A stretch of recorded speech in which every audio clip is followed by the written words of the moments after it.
Kyrie, two for you real quick. Kevin had 16 assists tonight. I mean, just where have you seen his playmaking go to a different level this season? PG from PG County, man.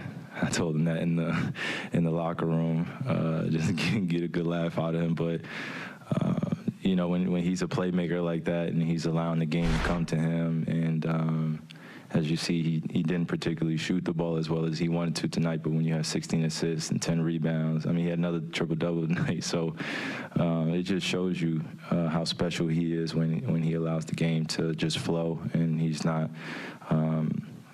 you know, just overthinking or anything like that. He's just being himself, and the other night when we had him up here talking, you can hear he just has a poise about him.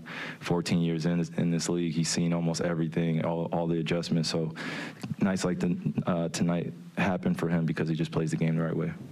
And second, kind of piggybacking off Grady's question, I mean, you guys had 4 guys score 20 or more tonight. Is that kind of a sign that things are trending in the right direction offensively, even if it wasn't a pretty game?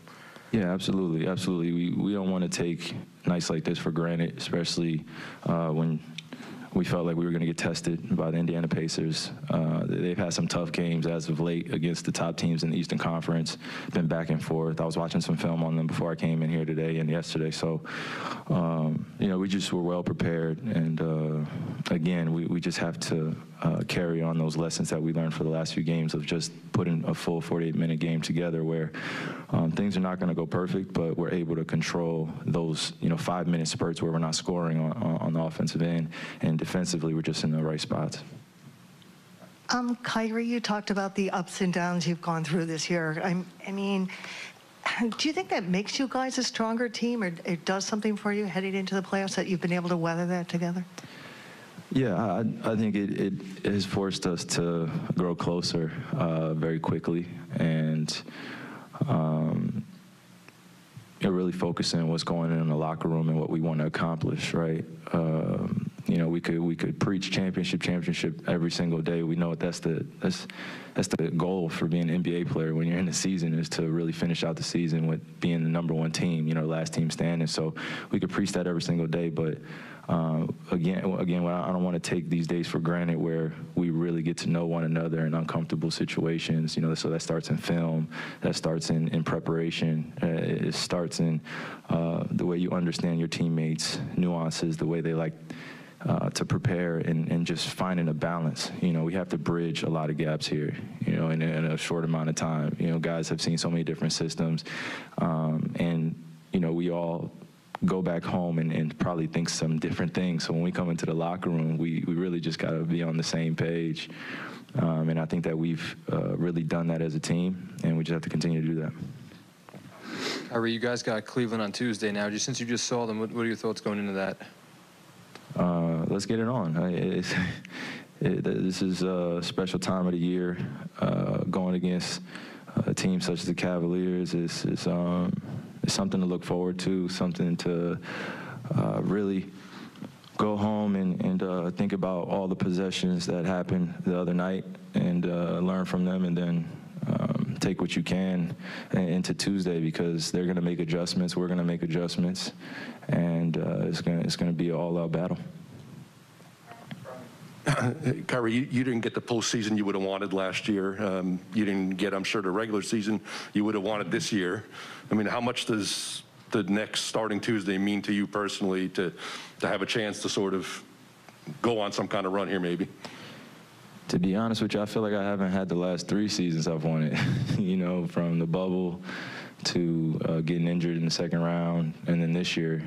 You know, for me, being 27 years old and now being 30, or 27 at that time, now being 30, I feel like, you know, the last 3 seasons for me, I've only had glimpses of, you know, kind of my own expectations and where I wanted to land. You know, last year felt like I took leaps and bounds offensively and defensively, and then this year I wanted to continue on with that, some carryover. So as I get ready for Tuesday, I'm glad that I get a day or a few hours to reflect and think about what has transpired in this journey. Very appreciative and grateful. I don't want to take anything for granted. I don't want to say I have any regrets, and let the past be where it's at. Move forward with a clean focus, and move together with some guys that really enjoy playing the game of basketball and just live with the results on Tuesday. But we're going to come out ready to play. Kyrie, you've obviously played in the biggest games that the league can offer, but you haven't played in a play-in game yet. How does the intensity you feel going into Tuesday compare to how it feels to start a playoff run? Well, number one, I think this is, I think somebody's in the back room, hip hip hooray, whoever created the play-in tournament. Because last year you get Steph and LeBron. This year you get me and KD going against the Cavs in the play-in game, and then you have in the Western Conference Minnesota and the Clippers. So I guess somebody's in the back room saying that this works.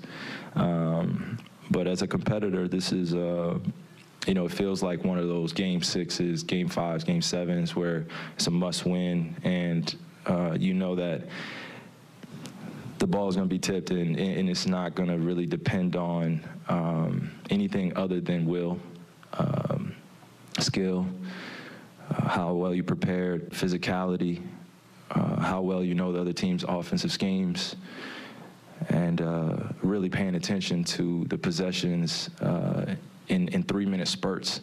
So the other team's going to go on runs, and you just got to be prepared to really withstand it. You just don't know what can happen in games like that.